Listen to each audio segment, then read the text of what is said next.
Mr. Chairman, thank you. I want to sum up, and I want to make 3 points. First, we have a health care affordability crisis in this country. And second, Secretary Kennedy's policies is making that affordability crisis worse, not better. And third, Mr. Chairman, the United States Senate is not doing its job. Health care.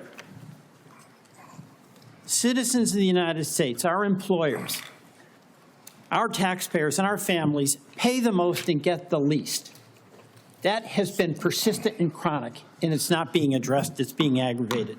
Let me be specific. In Vermont, a family of 4 that makes $82,000 in income with premium support on Obamacare now pays $6,970 for their health care premium. That is going to increase $23,000 to $30,000. That is unaffordable, it's shocking, and it's cruel.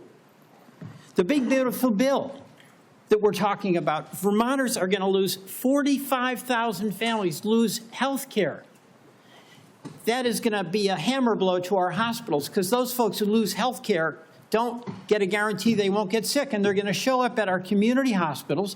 Our community hospitals are going to treat them, and they aren't going to be compensated. And it's why Vermont community hospitals are on a financial thin ice, and that's true that about 338 hospitals around our country are in danger of closing. Second, Mr. Chairman, I believe the Secretary made assurances to this committee, and he has not kept the promises he made. Prices have not come down, they've gone up. He assured Senator Cassidy that he would not change the standards for vaccine review. Yet since his confirmation, all 17 members of the Vaccine Advisory Board have been fired by him. He has limited the use of COVID-19 vaccine. And he has inexplicably canceled $500 million in vaccine research and funding. So, I'm not surprised. Stephen Miller credited you with being the crown jewel of the cabinet. And my observation about the crown jewel of the cabinet and the policies of folks who get rewarded are the ones who fire those in service that speak truth to power.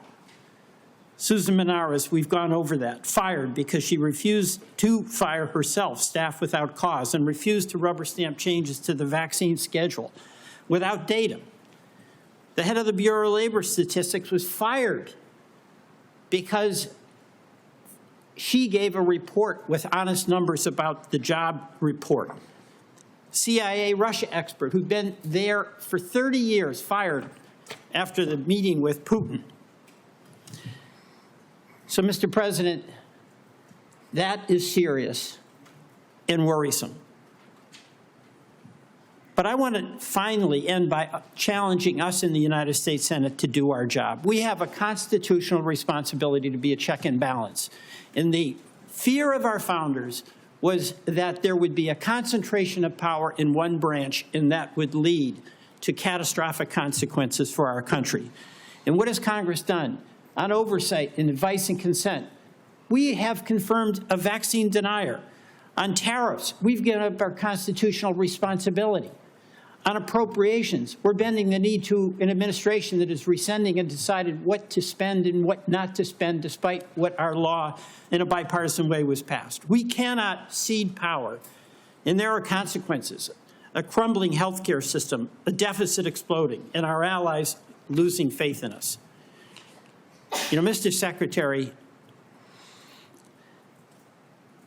in the past, you have accused some of my colleagues of being in the pocket of pharma shills. You did that with Senator Warren today. You've done it in the past with Senator Bennett and Senator Sanders. You are not a pharma shill. But I believe we have to fight pharma and bring down the prices.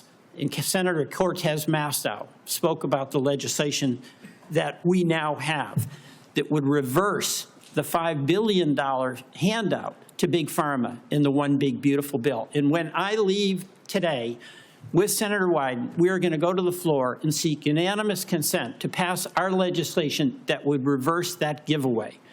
And I ask you to put your policy in your body where your mouth is, and join us in supporting that bill to restore price negotiation power so those pharma prices can come down from being the highest in the world to something within range of reason.